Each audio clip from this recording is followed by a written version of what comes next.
Hey there, fellow history enthusiasts. Have you ever wondered what it would be like to be a teenager caught in the middle of one of the most dramatic evacuations in military history? Well, grab a cozy seat, maybe your favorite warm drink, and let's journey back in time to the beaches of Dunkirk. We're about to dive into the incredible story of Gerald Ashcroft, a 15-year-old boy who found himself right in the thick of it all. Before we set sail on this amazing tale, I'd love to know where you're tuning in from. Drop a comment below and let me know. It's always a pleasure to meet history buffs from around the world. Now, picture this. It's late May 1940, and the world is holding its breath. The German army has pushed Allied forces to the brink, cornering them on the beaches of Dunkirk, France. Amidst the chaos and desperation, young Gerald Ashcroft, barely old enough to shave, is about to embark on an adventure that would make even the bravest adults quake in their boots. Gerald was no ordinary teenager. Living in the coastal town of Ramsgate, England, he had grown up with the sea in his blood. His father, a fisherman, had taught him the ways of the water from a young age. Little did Gerald know that these skills would soon be put to the ultimate test.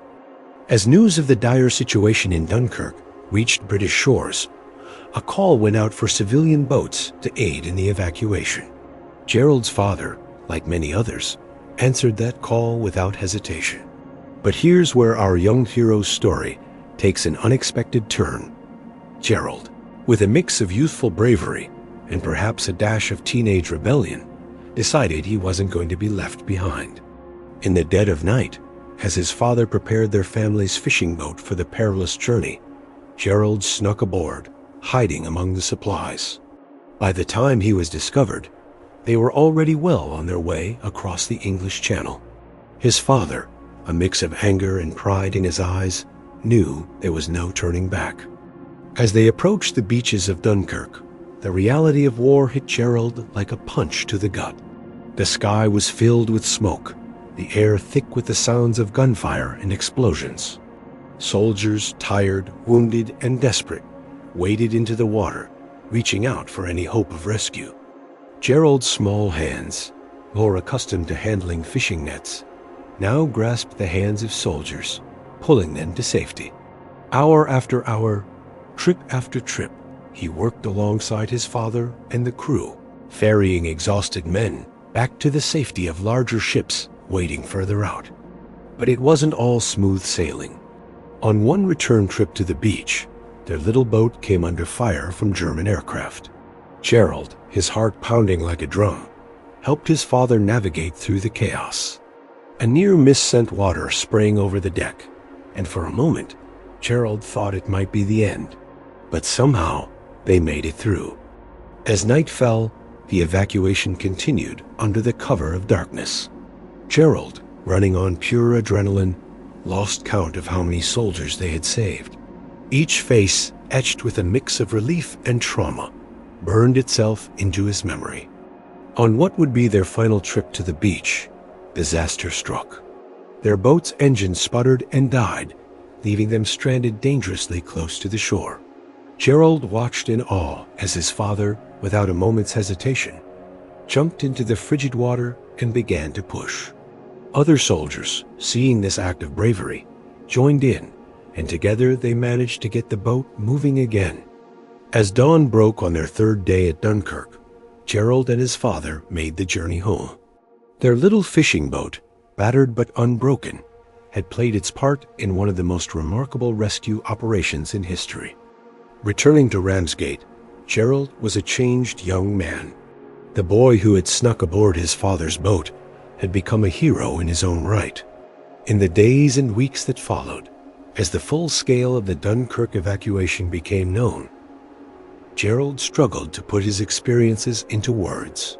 How could he explain to his friends, to his mother, what he had seen and done? But life has a way of moving forward, even after the most extraordinary events.